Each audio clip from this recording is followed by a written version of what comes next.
Hello నమస్తే, welcome to morning news with RK. ఈరోజు ప్రధాన పత్రికల్లో వచ్చినటువంటి వార్తలు చూద్దాం.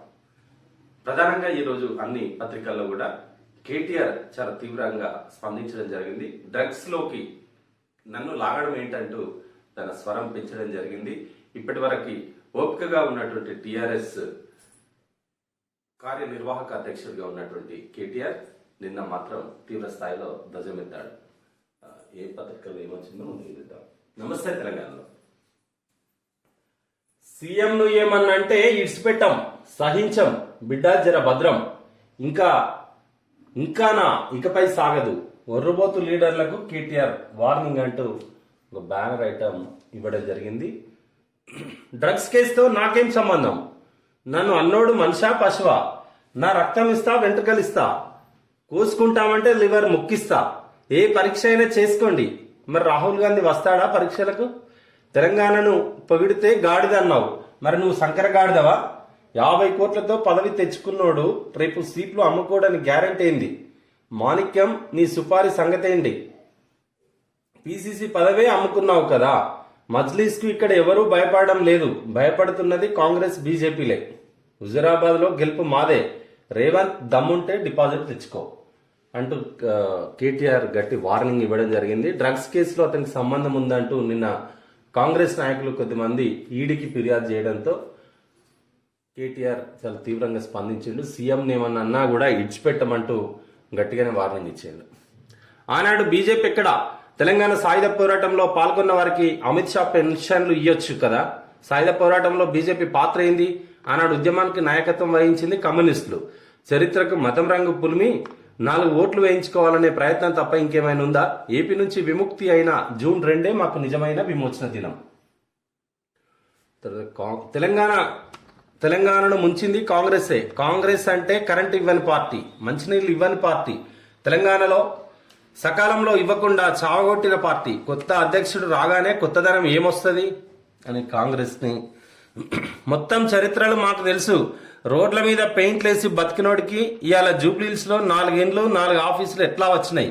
బ్లాక్ మెయిల్ చేయాలి, పైసలు సంపాదించాలి, వ్యాపార సంస్థల దగ్గర పైసలు గుంజాలి, అంతే. పెయింటర్ రేవంత్ కు అన్ని ఇండ్ల. మరొక సంజయ్ బీసీలకు మోదీతో 15 లక్షలు ఇప్పించు. 4-5 రాష్ట్రాల్లో కాంగ్రెసే ఉంది కదా, దమ్ముంటే అక్కడ దళిత బంధు బీసీ బంధు పెట్టండి. సమాజంలో అట్టడుగున ఉన్న దళితులతో స్టార్ట్ చేసినాం, ఆ తర్వాత పై స్థాయికి వెళ్తాం. బండి సంజయ్ బీసీ బంధు కావాలని అంటున్నాడు. మోదీకి చెప్పి రాష్ట్రంలోని బీసీలకు 15 లక్షలు ఇప్పించు, మేమేం వద్దనటం లేదు కదా. ఇక్కడ ఇది మరొకటి, కేసీఆర్ ఫామ్ హౌస్ లో ఉంటేనే ఈ పనులన్నీ అవుతున్నాయా?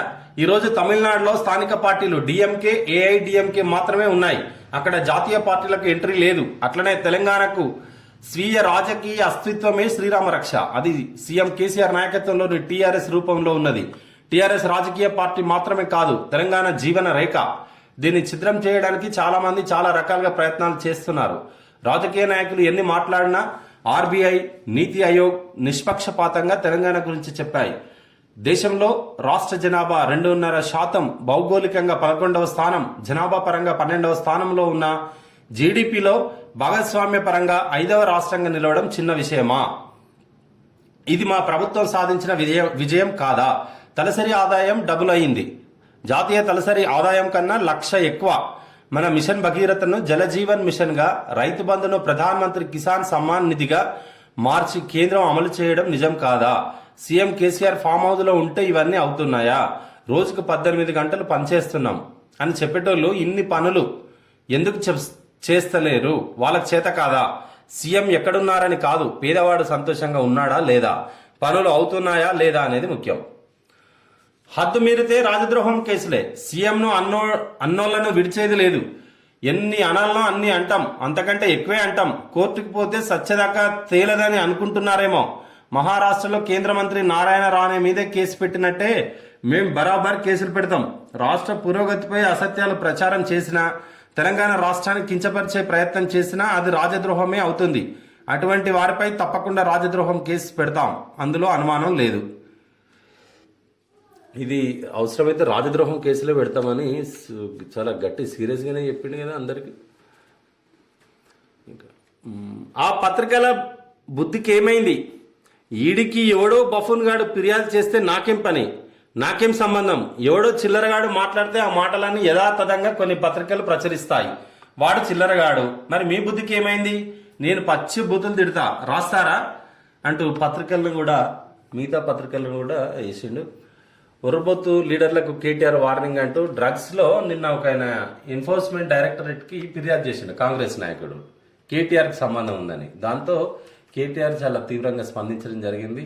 మరి ఎట్లా పడితే అట్లా నోరున్నదని చెప్పి మాట్లాడడం, అట్లా మాట్లాడితేనే కదా ఇవాళ జరుగుతున్నటువంటి పరిణామాలు చూస్తున్నారు రాష్ట్రంలో. నోరు మంచిదైతే ఊరు మంచిది అంటారు. ఇష్టం ఉన్నట్టు ఒక నాయకుడు తిడితే పెద్ద లీడర్లు అయిపోవచ్చు అని, పెద్ద నాయకుడు అయిపోవచ్చు అని వీళ్ళ తిట్టడమే పనిగా పెట్టుకున్న వాళ్ళు ఉన్నారు కొద్దిమంది. తెల్లారులేస్తే ముఖ్యమంత్రిని తిట్టడం, మంత్రులను తిట్టడం. విధానపరమైనటువంటి నిర్ణయాల మీద ప్రతిపక్షాలుగా లేక మేధావులుగా స్పందించాలి, విధానాన్ని విమర్శించాలి. కానీ వ్యక్తులను వ్యక్తిగతంగా విమర్శిస్తే ఊపుకుంటుందా? పెడతారు, ఏ కేసులైనా పెడతారు. వాళ్ళకి అవకాశం, నీకు నోరున్నదని తిడితే వాళ్ళకి పవర్ ఉన్నప్పుడు ఊపుకుంటారా? ఏదైనా కూడా న్యాయబద్ధమైనటువంటి విమర్శలు ఉండాలి. నీతిగా స్పందించినప్పుడే, మనం మాట్లాడిన దాంట్లో నిజాయితీ ఉన్నప్పుడే ప్రజలు కూడా హర్షిస్తారు. 2400 కోట్లు రాష్ట్రంలో కిటెక్స్ భారీ పెట్టుబడి. వరంగల్, రంగారెడ్డి జిల్లాల్లో పరిశ్రమలు. 40,000 మందికి ఉపాధి కల్పన. 90% మహిళా ఉద్యోగులే. 3 లక్షల ఎకరాల్లో పత్తి సేకరణ. రాష్ట్ర ప్రభుత్వంతో కిటెక్స్ ఒప్పందం. 2022 నవంబర్ నుంచి వరంగల్లో ఉత్పత్తి. కిటెక్స్ రాకతో మరిన్ని పెట్టుబడులకు ఛాన్స్. 3 రోజుల్లో 4,000 కోట్ల పెట్టుబడి. హామీలిచ్చి ఊరుకునే ప్రభుత్వం కాదు. ఐటీ పరిశ్రమల శాఖ మంత్రి కేటీఆర్ వెల్లడి. శనివారం హైదరాబాద్ లో మంత్రులు కేటీఆర్, ఎర్రవెల్లి, సబితారెడ్డి సమక్షంలో రాష్ట్రంలో కిటెక్స్ పరిశ్రమ ఏర్పాటుపై ఒప్పంద పత్రాలను మార్చుకుంటున్న పరిశ్రమల శాఖ ముఖ్య కార్యదర్శి జయేష్ రంజన్, కిటెక్స్ ఎండి సాబు జాకబ్. 3 రోజుల్లోనే 4,000 పెట్టుబడులు తెలంగాణలో. ఇప్పుడు కిటెక్స్ 2,400 కోట్లు, ఉద్యోగాలు 22,000. గ్లోస్టర్ కంపెనీ 330 కోట్లు, ఎంబీజీ కమోడిటీస్ 254 కోట్లు, కాళేశ్వరం ఆగ్రో 303 కోట్లు, మలబార్ గోల్డ్ 750 కోట్లు, మొత్తం 4,037 కోట్లు. 34,000 మందికి ఉద్యోగ అవకాశాలను కల్పించే విధంగా తెలంగాణ ప్రభుత్వం వివిధ పారిశ్రామికవేత్తలతో మాట్లాడి ఇక్కడ ఏర్పాటు చేపిస్తున్నటువంటి పరిస్థితి. ఇది రావాలి, ఉద్యోగాలు ఇంకా రావాలి. ఇది నిరుద్యోగం రూపుమాపితేనే, నిరుద్యోగులు లేకుంటేనే అభివృద్ధి వైపు దూసుకుపోతుంది రాష్ట్రం. పంజాబ్ సీఎం రాజీనామా. పదవిని వీడిన కెప్టెన్ అమరీందర్ సింగ్, నన్ను చాలా అవమానించారు, అందుకే ఇక మీ ఇష్టం, ఎవరినైనా సీఎం చేసుకోండి, సిద్ధును మాత్రం ఒప్పుకోను. అమరీందర్. కొత్త సీఎం ను సోనియానే ఎంపిక చేయాలి. పంజాబ్ సీఎల్పీ తీర్మానం. కెప్టెన్ పై ప్రశంసలు. ఇక్కడ పంజాబ్ లో అమరీందర్ సింగ్ కి పిసిసి అధ్యక్షుడిగా ఉన్న నవజ్యోతి సింగ్ సిద్ధుకి గత కొంతకాలంగా తీవ్రమైనటువంటి ఇద్దరి మధ్య విభేదాలు పడుచూపినాయి. ఈ క్రమంలోనే అమరీందర్ సింగ్ రాజీనామా చేసిండు. ఎవరినైనా చేసుకోండి కానీ సింగ్ను మాత్రం, అమరీందర్ కోరుకునేది ఏంటంటే నవజ్యోతి సింగ్ సిద్ధును మాత్రం చేయొద్దనేది ఆయన కోరి పంజాబ్ సీఎల్పీ తీర్మానం చేసింది. కెప్టెన్ పై ప్రశంసలు చేసింది. ఆర్టీసీకి అన్ని మంచి రోజులే. 2 ఏళ్ల తర్వాత యూనియన్ల పునరుద్ధరణ. గుర్తింపు సంఘంగా టీఎంయూకు అనుమతి. బైలాస్ పత్రాన్ని అందజేసిన మంత్రి పువ్వాడ. మీడియాతో TMU general secretary Thomas Reddy. అచ్చా, అప్పుడు అన్ని తీసేసిండ్రు, ఇప్పుడు మళ్ళీ అనుమతి ఇచ్చిందా? ఆర్టీసీ యూనియన్లకు మళ్ళీ పర్మిషన్ ఇచ్చినట్టున్నారుగా. నేడు గంగమ్మ ఒడికి గణనాథులు. ఈరోజు వినాయక నిమజ్జనాలు. సుప్రీంకోర్టు ఆదేశాలతో హైదరాబాద్లో హుస్సేన్ సాగర్లోనే నిమజ్జన కార్యక్రమం జరుగుతుంది. ఈరోజు మొత్తం నిమజ్జనాలు జరగనున్నాయి. జాగ్రత్తగా ఉండాలి. కరెంటు వైర్లు అవి ఉంటాయి కాబట్టి గతంలోనే కొన్ని ఇన్సిడెంట్స్ జరిగినాయి. తీసుకువెళ్ళేటప్పుడు ప్రజలు కూడా జాగ్రత్తగా తీసుకెళ్లాలని మనం కోరుకుందాం. ఇది నమస్తే తెలంగాణ. ఈనాడు చేద్దాం. న్యాయ వ్యవస్థకు భారతీయతను అద్దాలి. వలస పాలన నాటి చట్టాలు నేటి అవసరాలకు సరిపోవు. సుప్రీంకోర్టు ప్రధాన న్యాయమూర్తి జస్టిస్ ఎన్వి రమణ. సోనూ సూద్ 20 కోట్ల పన్ను ఎగవేశారు. విదేశీ విరాళాల చట్టాన్ని ఉల్లంఘించారు. ఆదాయ పన్ను శాఖ ఆరోపణలు. ఇక్కడ సోనూ సూద్ 20 కోట్ల పన్ను ఎగవేతనట. విదేశీ విరాళాల నుంచి వచ్చినటువంటి వాటికి ఆదాయ పన్ను కట్టలేదు అని ఆయనే కూడా పడ్డారు. ఆయన ఆపులకు పోయినప్పటి నుండి ఆప్కు అంబాసిడర్ అయినప్పటి నుండి. లాటరీ విధానంలో H1B వీసాల ఎంపిక, ట్రంప్ సర్కార్ ప్రతిపాదనలను కొట్టివేసిన అమెరికా న్యాయస్థానం. లాటరీ విధానంలోనే H1Bల వీసాలట. సినీ ప్రముఖులకు క్లీన్ చిట్, పూరి తరుణ్లు మాదక ద్రవ్యాలు తీసుకోలేదని ఫోరెన్సిక్ నివేదికలో వెల్లడి. తేల్చిన ఎక్సైజ్ శాఖ. ఈడీ విచారణపై ఆసక్తి. టాలీవుడ్ మత్తు మందుల కేసులో కీలక పరిణామం. సినీ ప్రముఖులకు క్లీన్ చిట్ ఇవ్వడం జరిగింది. అంటే కేవలం ఇద్దరికే, పూరి జగన్నాథ్ అండ్ తరుణ్. రంగారెడ్డి జిల్లాలో ఎక్సైజ్ శాఖ బాలనగర్ పోలీసులు ఛార్జ్షీట్ దాఖలు చేయడం జరిగింది. కెల్విన్ అనేటువంటి నిందితుడు ఇచ్చినటువంటి వాంగ్మూలం మేరకు వీరందరినీ ఎక్సైజ్ శాఖ విచారించడం జరిగింది 2017లో. అప్పుడే తరుణ్ అండ్ పూరి జగన్నాథ్ ఇద్దరు కూడా స్వచ్ఛందంగా తమ శాంపుల్స్ ఇవ్వడం జరిగింది, హెయిర్స్, బ్లడ్ అండ్ నెయిల్స్. వాటిని పరిశీలించినటువంటి ఈ ఫోరెన్సిక్ సైన్స్ ల్యాబొరేటరీ తరుణ్కి అండ్ ఈయన పూరి జగన్నాథ్కి మాదక ద్రవ్యాలు తీసుకున్నటువంటి ఆనవాళ్ళు అయితే ఏమి కనిపించట్లేదని రిపోర్ట్ ఇవ్వడం జరిగింది. ఆ రిపోర్టును ఇప్పుడు కాదు ఫైల్ చేసింది 2020 డిసెంబర్లోనే ఆ ఛార్జ్షీట్ ఫైల్ చేసిండ్రు. మీడియాకి ఇవాళ వార్త దొరకడంతో వేసింది, కానీ అది ఫైల్ చేసింది 2020 డిసెంబర్లోనే. ఇచ్చి వాళ్ళ మీద కెల్విన్ అండ్ ఇంకో ఇద్దరి మీద ఛార్జ్షీట్ దాఖలు చేసిండ్రు. ఓం నమోకు కేంద్ర సాహిత్య అకాడమీ అనువాద అవార్డు. కన్నడ నవలను తెలుగులోకి అనువదించిన రంగనాథ రామచంద్రరావు. ఓం నమోకు కేంద్ర సాహిత్య అకాడమీ వారు అనువాద అవార్డు ఇచ్చిందట. ఓకే. ఆకుపచ్చని అస్త్రాలు, ఆకుకూరలు, కూరగాయలు, పండ్లు, చిరుధాన్యాలతో రోగ నిరోధక శక్తి సమర్థంగా కోవిడ్ను ఎదుర్కొంటున్నట్లు అధ్యయనంలో వెల్లడి. దీర్ఘకాలిక వ్యాధులతో బాధపడుతున్న వారిలోనూ ఈ తరహా ఫలితాలే వచ్చాయి. ఆకుపచ్చని కూరగాయలు, అన్ని రకాల రంగుల పండ్లు, గింజలు మాత్రమే తీసుకునే వారిలో కోవిడ్ తీవ్రత ప్రభావం 73% తక్కువగా ఉన్నట్లు నిర్ధారణ అయింది అని అధ్యయనం తేల్చింది.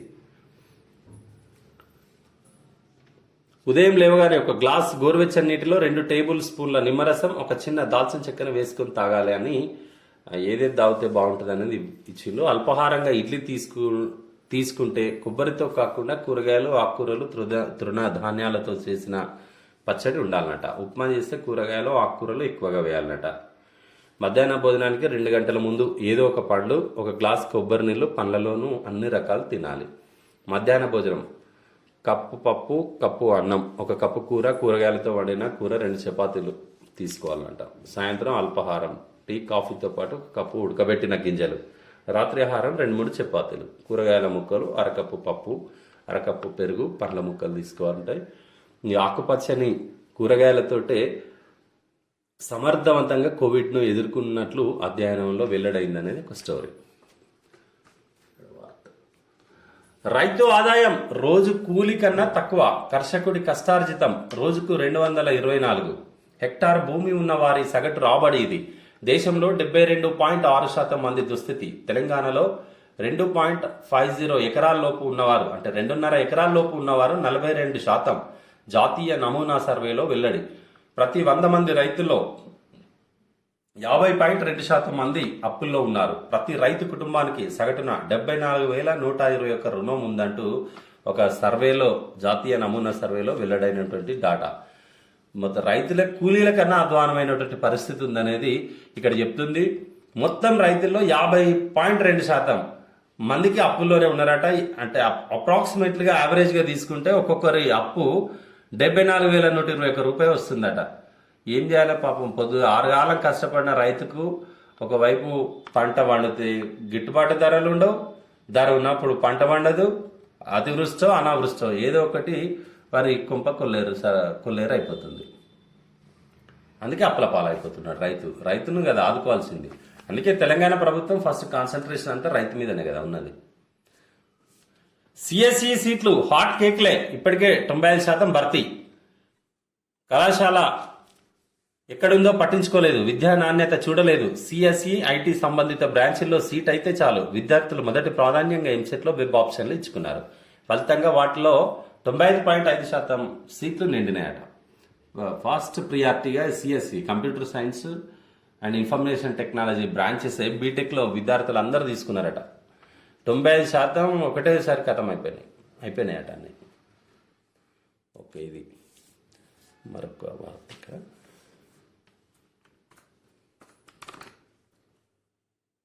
2,400 కోట్లతో కైటెక్స్ పరిశ్రమ వరంగల్ రంగారెడ్డి జిల్లాల్లో ఏర్పాటు 22,000 మందికి ప్రత్యక్ష 18,000 మందికి పరోక్ష ఉపాధి మహిళలకు 85% ఉద్యోగాలు కేటీఆర్ కేరళకు చెందిన దుస్తుల తయారీ సంస్థ అయిన కైటెక్స్ గ్రూప్ తెలంగాణలో 2,400 కోట్ల పెట్టుబడితో 2 భారీ దుస్తుల తయారీ పారిశ్రామిక సమూహాలను ఏర్పాటు చేయనుంది. రంగారెడ్డి జిల్లా చందనపల్లి పారిశ్రామిక పార్క్ పరిధి సీతారాంపురంలో 150 ఎకరాల్లో, వరంగల్ జిల్లాలోని కాకతీయ మెగా జౌలి పార్క్లో 150 ఎకరాల్లో వీటిని నెలకొల్పుతుంది. ఈ పరిశ్రమల ద్వారా ప్రత్యక్షంగా 22,000 మందికి, పరోక్షంగా 18,000 మందికి ఉపాధి లభించనుంది. వచ్చే ఏడాది నవంబర్ నాటికి ఉత్పత్తి ప్రారంభమవుతుంది. తమ పరిశ్రమల కోసం తెలంగాణలో ఏటా 3 లక్షల ఎకరాల్లో పండిన పత్తిని కొనుగోలు చేస్తామని సంస్థ పేర్కొంది. ఇక్కడ పత్తి రైతులకు ఉపాధి దొరుకుతుంది. పత్తి రైతులకు మంచి ధర వచ్చేటువంటి అవకాశం ఉంటుంది. అదేవిధంగా చాలా మందికి 22,000 మందికి ప్రత్యక్షంగా ఉపాధి అట, 18,000 మందికి పరోక్షంగా అంటే సుమారుగా 40,000 మందికి. ఇక్కడ మరొక వార్త, దూషిస్తే రాజద్రోహం కేసు, మహారాష్ట్ర ప్రభుత్వమే మాకు స్ఫూర్తి, డ్రగ్స్ ఆరోపణలపై అనాలిసిస్ పరీక్షలకు రెడీ, కాంగ్రెస్ తరపున రాహుల్ సిద్ధమేనా, సాయుధ యోధులకు అమిత్ షా పింఛన్లు ఎందుకు ఇవ్వట్లేదు, జూన్ 2నే తెలంగాణకు నిజమైన విమోచన, విలేకరులతో ఇష్టాగోష్ఠిలో కేటీఆర్. ఇకపై రాష్ట్ర ప్రభుత్వం గురించి ఎలా పడితే అలా మాట్లాడినా, ముఖ్యమంత్రి కేసీఆర్ ను నోటికొచ్చినట్లు దూషించిన, తెలంగాణను కించపరిచిన, రాష్ట్ర ప్రయోజనాలు పురోగతి గణాంకాల విషయంలో అబద్దాలతో తప్పుదారి పట్టించిన, రాజద్రోహం కేసులు పెట్టడానికి వెనకాడబోమని తెరాస రాష్ట్ర కార్యనిర్వాహక అధ్యక్షుడు మంత్రి కేటీ రామారావు అన్నారు. ఇప్పటికే మహారాష్ట్రలో సీఎంను చెంపదెబ్బ కొడతామన్న కేంద్ర మంత్రిపై అక్కడి కాంగ్రెస్ భాగస్వామ్య ప్రభుత్వం కేసులు పెట్టిందని, దానినే తాము స్ఫూర్తిగా తీసుకుంటామన్నారు. ఎవరి భాగోతమేంటో, అక్రమ సంపాదన ఎంతో తమకు తెలుసని, సమయం వచ్చినప్పుడు అన్ని బయట పెడతామన్నారు. కేసీఆర్ పై ఇష్టం ఉన్నట్టు మాట్లాడడాన్ని కేటీఆర్ తీవ్రంగా తప్పుపట్టడం జరిగింది. ఒక ముఖ్యమంత్రిని చెంపదెబ్బ కొడతా అని మొన్న గత నెలలో కేంద్ర మంత్రి నారాయణ రానే మహారాష్ట్రలో అనడంతో అతన్ని సీరియస్ గా తీసుకున్నటువంటి మహారాష్ట్ర ప్రభుత్వం అతనిపై దేశద్రోహం కేసు పెట్టి ఏకంగా అరెస్ట్ చేసింది మంత్రి నారాయణ రానే, కేంద్ర మంత్రిని. మరి ఆయన స్ఫూర్తితోటే అక్కడ కాంగ్రెస్ తోటే కదా కలిసి శివసేన మహారాష్ట్రలో అధికారంలో ఉంది. మరి ఆయన ఇచ్చినటువంటి స్ఫూర్తితోటే ఇక్కడ ఎవరు మాట్లాడినా కూడా మేము కూడా అదే పని చేస్తామంటూ కేటీఆర్ మాట్లాడినటువంటి మాట. విద్యుత్ పై పర్యవేక్షణకు నేతాగణం, ఎంపీ ఎమ్మెల్యేలతో జిల్లా కమిటీలు, సత్వరం ఏర్పాటుకు కేంద్రం ఆదేశం, పంపిణీ నష్టాల తగ్గింపు లక్ష్యంగా అడుగులు. విద్యుత్ రంగంలో తొలిసారి ఎంపీలు ఎమ్మెల్యేలకు కేంద్ర ప్రభుత్వం పర్యవేక్షణ బాధ్యతలు అప్పగిస్తుంది. ప్రతి జిల్లా స్థాయిలో అక్కడ పార్లమెంట్ సభ్యుడు చైర్మన్ గా జిల్లా విద్యుత్ కమిటీలను ఏర్పాటు చేయాలని అన్ని రాష్ట్రాలను ఇంధన శాఖలకు తాజాగా ఆదేశాలు జారీ చేసింది. దీనిపై తక్షణం రాష్ట్ర స్థాయిలో ఉత్తర్వులు ఇవ్వాలని సూచించింది. జిల్లా స్థాయిలో విద్యుత్ సరఫరా, పంపిణీ వ్యవస్థల అభివృద్ధి, నిరంతర కరెంటు సరఫరా సంబంధిత పథకాల పర్యవేక్షణ అంతా ఈ కమిటీనే చూస్తుందని స్పష్టం చేసింది. ఇక్కడ ప్రతి జిల్లాలో ఎంపీలు ఎమ్మెల్యేలతోటి ఒక కమిటీలు ఏర్పాటు చేసింది. వారే ఇక్కడ పర్యవేక్షిస్తారట విద్యుత్ పంపిణీ వ్యవస్థను. అవమానం చాలు, రాజీనామా చేస్తున్న పంజాబ్ సీఎం అమరీందర్ నిర్ణయం, గవర్నర్కు లేఖ తక్షణ ఆమోదం, కార్యకర్తలతో చర్చించాక కార్యాచరణ, సిద్ధు అసమర్థుడు, ముఖ్యమంత్రిగా అంగీకరించలేను, కెప్టెన్, కొత్త నేతపై నిర్ణయాధికారం సోనియాకే. గవర్నర్ బన్వారీ లాల్ కి రాజీనామా లేఖ అందిస్తున్న పంజాబ్ సీఎం ఇక్కడ చూడొచ్చు. అంతర్గత కుమ్ములాటల నేపథ్యంలో కాంగ్రెస్ సీనియర్ నేత పంజాబ్ ముఖ్యమంత్రి కెప్టెన్ అమరీందర్ సింగ్ శనివారం సాయంత్రం తన పదవికి రాజీనామా చేశారు. రాజ్భవన్ కు చేరుకొని తనతో సహా మంత్రులందరి రాజీనామా లేఖలను గవర్నర్ బన్వరీలాల్ పురోహిత్ కు సమర్పించారు. వాటిని గవర్నర్ తక్షణం ఆమోదించారు. అపద్ధర్మ ముఖ్యమంత్రిగా కొనసాగాలని కోరారు. కీలకమైన కాంగ్రెస్ శాసనసభ పక్ష సమావేశానికి ముందు అమరీందర్ రాజీనామా నిర్ణయం తీసుకున్నారు. అక్కడ గత కొద్ది రోజులుగా సిద్ధుకు అమరీందర్కు తీవ్రమైనటువంటి విభేదాలు. ఈ నేపథ్యంలో అతను రాజీనామా. ఇది ఈనాడు వార్తలు. ఆంధ్రజ్యోతి చూద్దాం.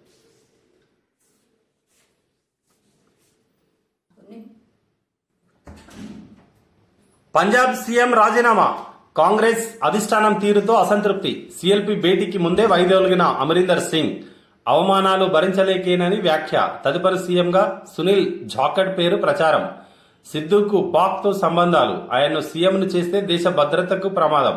అమరీందర్. ఎమ్మెల్యేలను ఇప్పటికే 2 సార్లు ఢిల్లీకి పిలిపించుకున్నారు. తాజాగా సిఎల్పి సమావేశం నిర్వహిస్తున్నారు. నేను ప్రభుత్వాన్ని నడపలేననే అనుమానం వారికి ఉండాలి, లేదా మరేదైనా కారణం ఉండి ఉండాలి. కానీ జరుగుతున్న పరిణామాలు నన్ను అవమానించేలా ఉన్నాయి. సీఎం అమరీందర్ సింగ్ రాజీనామా తర్వాత మాట్లాడినటువంటి మాట. పంజాబ్ కాంగ్రెస్ లో కీలక పరిణామం చోటు చేసుకుంది. రాష్ట్ర ముఖ్యమంత్రి కెప్టెన్ అమరీందర్ సింగ్ శనివారం తన పదవికి రాజీనామా చేశారు. ఈ మేరకు గవర్నర్ బన్వరీలాల్ పురోహిత్ను కలిసి రాజీనామా పత్రాన్ని సమర్పించారు. పంజాబ్ అసెంబ్లీకి మరో 4 నెలల్లోనే ఎన్నికలు జరగనున్న నేపథ్యంలో సీఎం పదవి నుంచి అమరీందర్ వైదొలగడం ప్రాధాన్యం సంతరించుకుంది. అయితే పార్టీలో అవమానాలు భరించలేకే రాజీనామా నిర్ణయం తీసుకున్నట్లు అమరీందర్ సింగ్ ప్రకటించారు.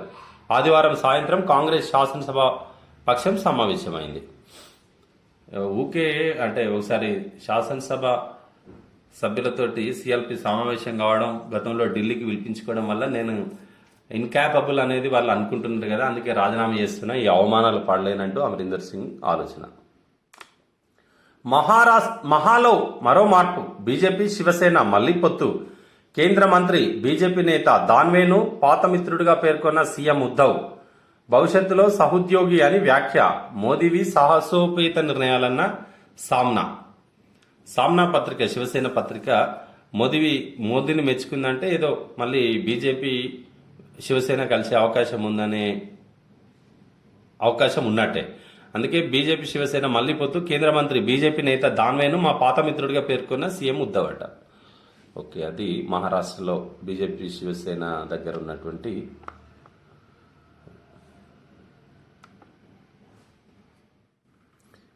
ఏ పరీక్షకైనా సిద్ధం, నా రక్తం వెంట్రుకలిస్తా, డ్రగ్స్తో నాకేంటి సంబంధం? మీ రాహుల్ను కూడా పరీక్షకు తీసుకొస్తారా? పిచ్చి మాటలు మాట్లాడితే గుడ్డలు ఊడదీస్తాం. రాజద్రోహం కేసులు పెట్టడానికి వెనకాడం, టికెట్ అమ్ముకోవడానికే రేవంత్ హడావుడి. పెద్ద మనుషులను గాడిదన్న రేవంత్ రెడ్డి అడ్డగాడిద, కంచరగాడిద. ఆయన చీఫా? తెలంగాణ సాయుధ పోరాటంలో బీజేపీ పాల్గొందా? బీసీ బంద్ను కేంద్రంతో అమలు చేయిస్తారా? రేవంత్ సంజయ్పై మంత్రి కేటీఆర్ ధ్వజం. డ్రగ్స్ తో నాకేంటి సంబంధం? ఎవరెవరో ఏదో మాట్లాడితే నాకు అంటగడతారా? నాకు డ్రగ్స్ కేసుతో సంబంధం ఉందంటూ ఒక ఆయన విమర్శిస్తున్నారు. ఇంతకు ఆయన మనిషేనా? నేను ఏ పరీక్షకైనా సిద్ధం, నా రక్తం నా వెంట్రుకలు ఇస్తా, నా లివర్ ముక్క కోసుకొని పరీక్ష చేయించుకోండి. మరి మీ రాహుల్ గాంధీని రక్త పరీక్షకు వెంట్రుకల పరీక్షకు తీసుకొస్తారా? నా మీద ఆరోపణలు చేయడమే కాకుండా ఈడీకి లేఖ ఇచ్చిన వ్యక్తి నిజంగా బఫూన్ అని మంత్రి KTR, TRS working president KTR తీవ్ర స్థాయిలో ధ్వజమెత్తినటువంటి వార్త ఇక్కడ. 2400 కోట్ల పెట్టుబడులు, 22,000 ఉద్యోగాలు, కొత్త పెట్టుబడులు ప్రకటించిన కిటెక్స్. వరంగల్, రంగారెడ్డి జిల్లాల్లో ప్లాంట్లు. కేటీఆర్ ఆతిథ్యం నచ్చింది. జాకబ్. ఇక్కడ ఒప్పందం జరుగుతున్నటువంటి పత్రాలు మార్చుకుంటున్న కిటెక్స్ ఎండి జాకబ్, పరిశ్రమల శాఖ మంత్రి జయేష్ రంజన్, మంత్రి సవితా మేడం కూడా ఉన్నారు. డ్రగ్స్ పరీక్షకు కేటీఆర్ సిద్ధమా? ఇద్దరము రక్త నమూనాలు ఇద్దాం, వ్యసనాలకు బానిసలం కాదని నిరూపించుకుందాం, యువతకు ఆదర్శంగా నిలుద్దాం. కేటీఆర్ కు రేవంత్ వైట్ ఛాలెంజ్. మాజీ ఎంపీ విశ్వేశ్వరరెడ్డికి కూడా డ్రగ్స్ పరీక్షకు కేటీఆర్ సిద్ధమా అంటూ మనిద్దరం చేయించుకుందామంటూ రేవంత్ రెడ్డి కేటీఆర్ కు సవాల్ విసరడం జరిగింది. వైట్ ఛాలెంజ్ అని దానికి ఒక పేరు కూడా పెట్టింది కదా. అదేవిధంగా మాజీ ఎంపీ విశ్వేశ్వరరెడ్డికి కూడా ఈ ఛాలెంజ్ ను రేవంత్ రెడ్డి ఇవ్వడం జరిగింది. కేటీఆర్ మాత్రం మీరు రాహుల్ గాంధీని రమ్మంటున్నాడు, మీరేమో మీరు వస్తా అంటున్నారు. ఇది ఇద్దరి మధ్య జరుగుతున్న టీఆర్ఎస్ అండ్ కాంగ్రెస్ మధ్య జరుగుతున్నటువంటి వ్యవహారం. న్యాయం భారతీయం కావాలి, స్థానిక అవసరాలకు తగినట్టు కోర్టులు మారాలి, న్యాయ వ్యవస్థలో కక్షిదారే కీలకం అవ్వాలి, సేవల్లో సరళత పారదర్శకత అవసరం, న్యాయమూర్తులు ప్రజలతో మమేకం కావాలి. జస్టిస్ శాంతన గౌడర్ స్మారక సభలో supreme court chief justice NV Ramana ఉద్ఘాటన.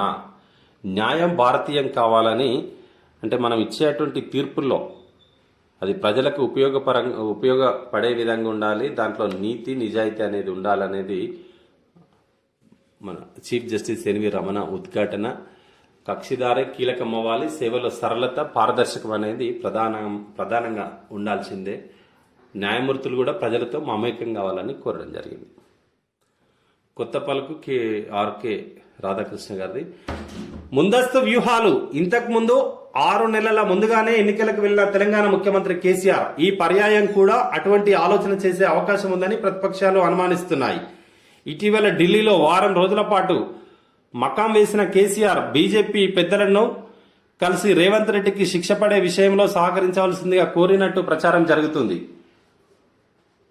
TRS బీజేపీలకు Revanth Reddy ఉమ్మడి శత్రువుగా ఉన్నందున ఓటుకు నోటు కేసు ఏ మలుపు తిరుగుతుందో వేచి చూడాలి. రానున్న రోజుల్లో కాంగ్రెస్ బీజేపీ పార్టీలలో ఎవరు బలపడతారు, ఎవరు బలహీనపడతారు అన్నది స్పష్టమవుతుంది.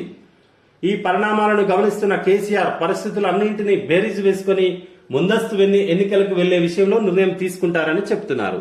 ఇది ఆర్కే విశ్లేషణలో రేవంత్ రెడ్డి శిక్ష పడాలంటే బీజేపీ వాళ్ళతో ఎందుకు? ఏసీబీ కోర్టు ఇక్కడ పరిధిలో ఉండేది కదా, దాని కేంద్రం సహాయం ఎందుకు? అయినా కోర్టులో రాజకీయ నాయకులు చెప్తుంటాయా? మన రాధాకృష్ణ గారు ఏం విశ్లేషిస్తున్నారు మీరు? కోర్టులను రాజకీయ నాయకులు విశ్లేషించేది ఉంటే ముఖ్యమంత్రులకు, కేంద్ర మంత్రులకు శిక్షలు ఎందుకు పడుతున్నాయి? ఎంతో మంది కేంద్ర మంత్రులకు శిక్షలు పడ్డాయి కదా. కోర్టులను ప్రభావితం చేయలేరు. కోర్టులు ఎప్పుడు కూడా ఉన్నటువంటి న్యాయాన్ని, కేసులో ఉన్నటువంటి సాక్ష్యాలను పరిగణలోకి తీసుకుని కోర్టులు తీర్పులు ఇస్తాయి. కానీ ఇక్కడ కేంద్ర ప్రభుత్వం చెప్పిందని చెప్పి రేవంత్ రెడ్డికి శిక్ష ఇస్తారా? ఏం విశ్లేషిస్తున్నారు? పనికిమాలిన విశ్లేషణ. ఇది కోర్టులను అంటే ప్రభుత్వాలు కోర్టును ఇన్ఫ్లుయెన్స్ చేస్తాయని చెప్పి కోర్టులను తప్పుదో ప్రజల్లో కోర్టులపై ఒక విశ్వాసాన్ని సన్నగిల్లేటువంటి వ్యాఖ్యలు ఇవి. శిక్ష పడే విషయంలో సహకరించాల్సిందట. సోను సూద్ 20 కోట్ల పన్ను ఎగవేత. విదేశీ విరాళాల సేకరణలో ఎఫ్సిఆర్ఐ నిబంధనలు ఉల్లంఘించారు. ఐటీ విభాగం ఆరోపణ. ఇది సోను సూద్కి సంబంధించినటువంటి వార్త. 20 కోట్లు పన్ను ఎగవేసింది అనేది. ఇది ఆంధ్రజ్యోతి వెలుగు పత్రికలో వచ్చినటువంటి మళ్ళీ అవుట్సోర్సింగే. డైరెక్ట్ రిక్రూట్మెంట్ ఊసెత్తని రాష్ట్ర సర్కారు 50,000 పోస్టులను భర్తీ చేస్తామని చెప్పి 9 నెలలైనా ఒక్క నోటిఫికేషన్ కూడా వేయలే. హెల్త్ డిపార్ట్మెంట్ లో 1500 పోస్టులు అవుట్సోర్సింగ్. గురుకులాల్లోనూ ఇదే పరిస్థితి. రెగ్యులర్ పోస్టుల భర్తీ లేక నిరుద్యోగుల ఆందోళన. కోచింగ్ సెంటర్లు ఖాళీ చేసి ఇంటిబాట. సమైక్య పాలనలో మొత్తం అవుట్సోర్సింగ్ లోనే నింపిండ్రు. స్వరాష్ట్రంలో కాంట్రాక్టు అవుట్సోర్సింగ్ వ్యవస్థ ఉండదు. కాంట్రాక్టు ఉద్యోగులకు నేను మనవి చేస్తున్నా, తెలంగాణ రాష్ట్రంలో కాంట్రాక్టు ఉద్యోగి ఉండడు. అందరినీ రెగ్యులరైజ్ చేస్తాం. రూల్ ఆఫ్ రిజర్వేషన్ పాటిస్తాం. ఉద్యమ సమయంలో కేసీఆర్ చెప్పిన మాటలు ఇవి. కానీ అంతా అవుట్సోర్సింగే నడుస్తుంది, కాంట్రాక్టు ఎంప్లాయ్మెంటే జరుగుతుందంటూ ఇక్కడ ఒక స్టోరీ వార్త ఇవ్వడం జరిగింది. గతంలో కేసీఆర్ మాత్రం ఉద్యమ సమయంలో ఈ మాట చెప్పిన మాట నిజమే. కాంట్రాక్ట్ వ్యవస్థే ఉండదు, అవుట్సోర్సింగ్ వ్యవస్థే ఉండదు అన్నాడు. కానీ ఆ తర్వాత కాంట్రాక్ట్ వాళ్ళను కొన్ని సాంకేతిక కారణాలతోటి కోర్టు కూడా కొన్ని ఆబ్జెక్షన్స్ రైజ్ చేసింది. కాబట్టి ఆ ఇబ్బందితోనో మరి ఎందుకో మొత్తానికైతే రెగ్యులరైజ్ అయితే ఇంకా కాలేదు, చేయడం లేదు. ఇతడి పేరు పుల్లేంల ప్రసాద్. సొంతూరు సూర్యాపేట జిల్లాలోని నేరడ్చెర్ల మండలం కల్లూరు. పోలీస్ కొలువు కొట్టాలని ఎప్పటి నుంచో ప్రిపేర్ అవుతుండు. 2 ఏళ్లు నల్గొండలో పోలీస్ కోచింగ్ తీసుకున్నాడు. ఇప్పటి వరకు 1,00,000 దాకా ఖర్చు చేసిండు. ఉద్యోగ నోటిఫికేషన్లు వేసే పరిస్థితి కనిపించకపోవడంతో ఇంటికి వెళ్ళిపోయాడు. నేను 5 పీజీలు పూర్తి చేసిన. ప్రభుత్వ ఉద్యోగం కోసం హైదరాబాద్లో 50,000 వరకు ఖర్చు పెట్టి కోచింగ్ తీసుకున్నా. కానీ నోటిఫికేషన్లు రావడం లేదు. ఇంటికి వచ్చి మా ఊర్లోనే పొలం పనులు చేసుకుంటున్నా. వెంటనే జాబ్ నోటిఫికేషన్లు ఇవ్వాలి. సుంచు శ్రీనివాస్, ములకనూర్, హన్మకొండ జిల్లా. 5 పీజీలు చేసినా ఉద్యోగం లేదట. ఇది అవుట్సోర్సింగ్ వల్ల చాలా ఇబ్బందే. రెగ్యులర్ ఉద్యోగులుగా మార్చాల్సిన అవసరం ఉంది. కాంట్రాక్టు అవుట్సోర్సింగ్ తోటి వారి సత్తు ఉన్నంత కాలం పనిచేయగలుగుతారు చాలని జీతాలతో. తర్వాత వారి కుటుంబం ఎట్లా, వారి కుటుంబ పరిస్థితి ఏంది, మిగతా బెనిఫిట్స్ ఏమి ఉండవు. కానీ కాంట్రాక్ట్ వ్యవస్థను మార్చాలి ముఖ్యమంత్రి గారు. నిమజ్జనానికి రెడీ. హైదరాబాద్ పరిధిలో 33 చెరువులు సిద్ధం. 9,000 మందితో ఏర్పాట్లు. 27,000 మంది పోలీసులు. 400 సీసీ కెమెరాలు, 10,000 మండపాలకు జియో ట్యాగింగ్, అరగంటకు 3-4 విగ్రహాలు నిమజ్జనం చేసేలా ప్లాన్, రేపు పొద్దున 5 కల్లా పూర్తయ్యేలా ఏర్పాట్లు. మొత్తం 5 గంటల కల్లా, రేపు మార్నింగ్ 5 గంటల కల్లా పూర్తయ్యేటట్టుగా ఏర్పాట్లు చేసిండ్రు. వేలాది మంది పోలీసులు, సుమారు 27,000 మంది పోలీసులను బందోబస్తుగా ఏర్పాటు చేయడం జరిగిందట. మొత్తం ట్యాంక్ బండ్ మీదనే దాదాపు 2,300 మంది సిబ్బంది, 2,300 మంది సిబ్బంది అధికారులు పనిచేయనున్నారు. గ్రేటర్ వ్యాప్తంగా 9,000 మంది బల్దియా సిబ్బంది అందుబాటులో ఉండనున్నారు. హుస్సేన్ సాగర్ లో నిమజ్జనానికి 40 భారీ క్రేన్లను తీసుకొచ్చిందట. ఇది నిమజ్జనానికి సంబంధించిన వార్త.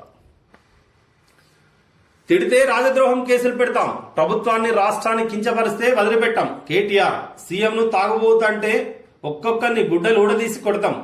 డ్రగ్స్ తో నాకేం సంబంధం, ఏ పరీక్షలకైనా సిద్ధం. సింగరేణి కాలనీ ఘటనపై బాధపడ్డాం, ఆడికిపోయి హడావుడి చేయాలనా? న్యాయం జరిగింది కదా.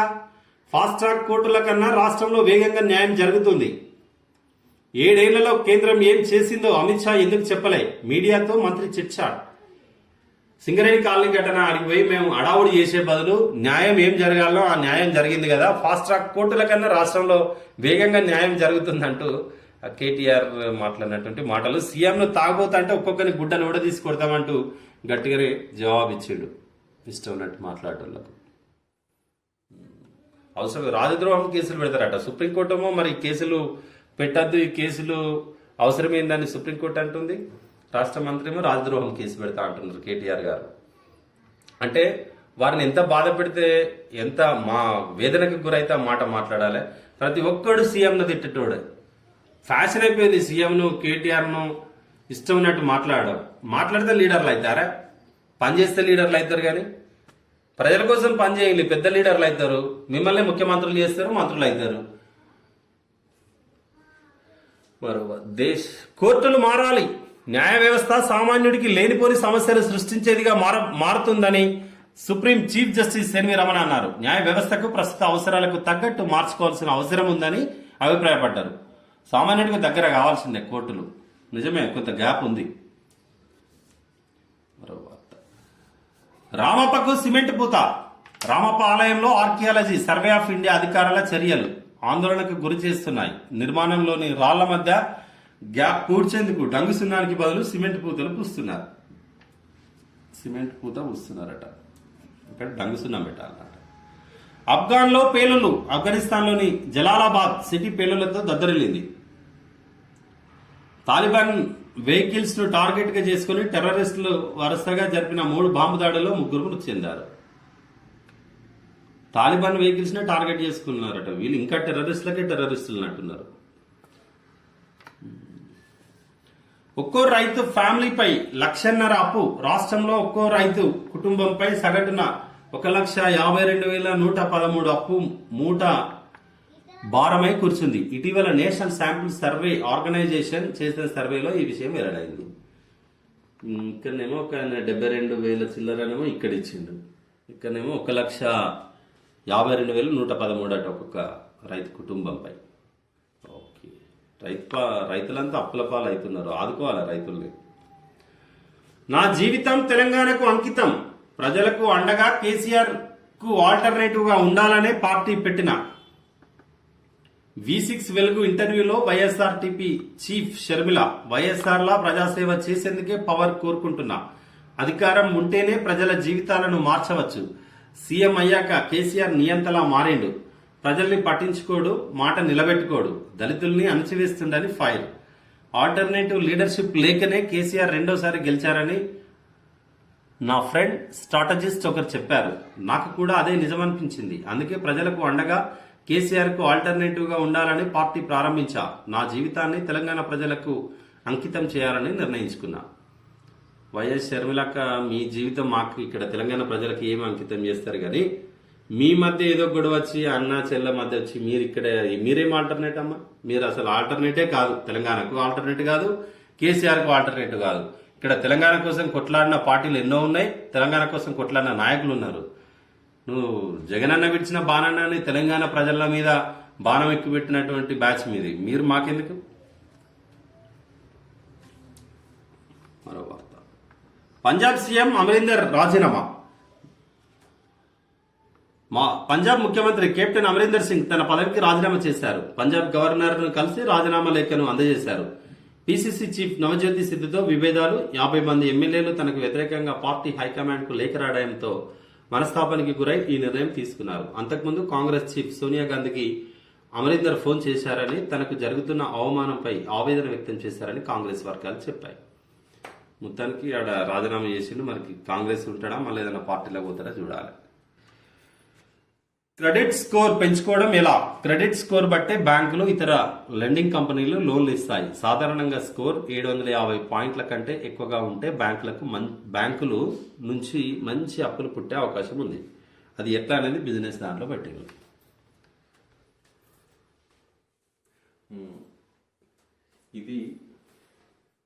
ఇది ఈరోజు ఉన్నటువంటి ప్రధాన పత్రికల్లో ఉన్నటువంటి వార్తలు. మనం ఈ పత్రికల్లో చూసినట్టు ఏదంటే ప్రధానంగా కేటీఆర్దే ఉంది. ఎవరైనా కూడా వ్యక్తిగత విమర్శలు చేయొద్దని మరొకసారి అవేర్నెస్ తరఫున కోరుకుంటూ మా వీడియోను లైక్ చేయండి, షేర్ చేయండి, సబ్స్క్రైబ్ చేయండి. Thank you.